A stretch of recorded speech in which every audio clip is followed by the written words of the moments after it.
Jensen from Denmark originally. He was living in Toronto. He came down and took my class. He was older than I was. And he had served a one-year apprenticeship in the 1940s in Denmark. And the Nazis came in and took over the country, and a couple of officers from the German army came in with the clipboards.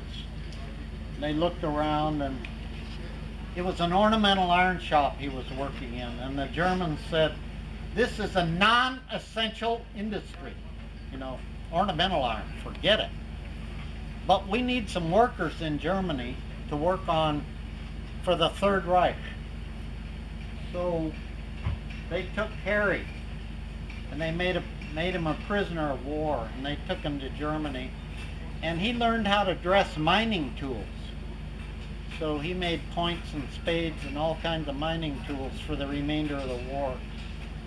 Then at the end of the war, he was in the British zone. There were 4 zones in Germany. And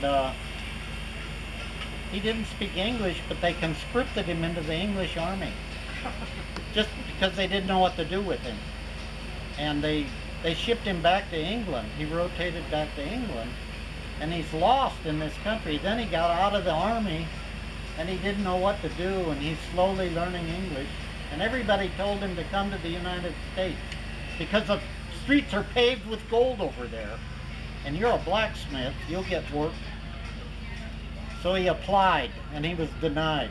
So then he applied for Canada, and he was accepted. So he wound up in Toronto. And he taught me how to strike European style. And that's the style we're using here. I think when America was founded, the states, the early states, they used that continental style, I guess. And we lost it. We started swiping. We started any way that felt good, like swiping with the wrong hand up here and the wrong hand down there. So we have to relearn how to strike. Anyway, Harry, I said, "Well, Harry, that was the 1940s. What was an apprenticeship like in the 1940s?" He said it was about the same as it was in the 1840s and the 1740s. He said, "I struck all day long."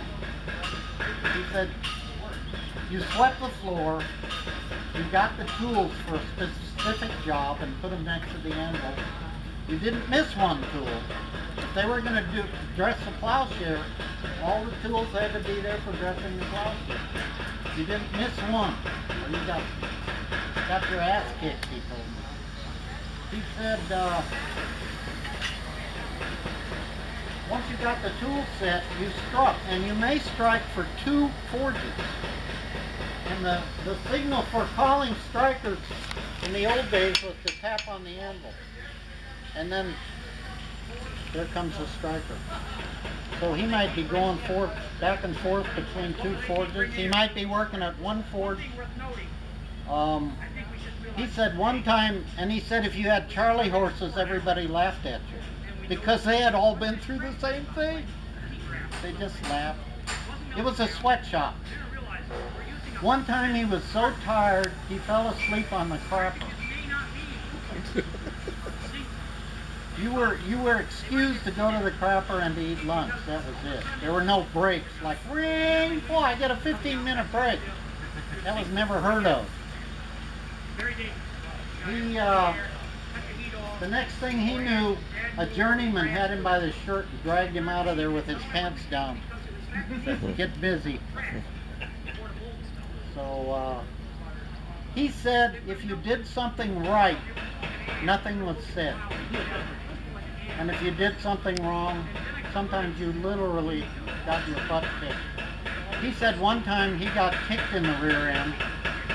I said, "What did you do wrong?" He said, "Well, we were working with wrought iron, and I was drawing out the end of it, and I was hammering toward the tip. And that makes the metal separate." He said, "You have to hit the tip first and work backwards." That's what he was doing wrong. So that's a little bit of what an old apprenticeship was like. I got it from the horse's mouth.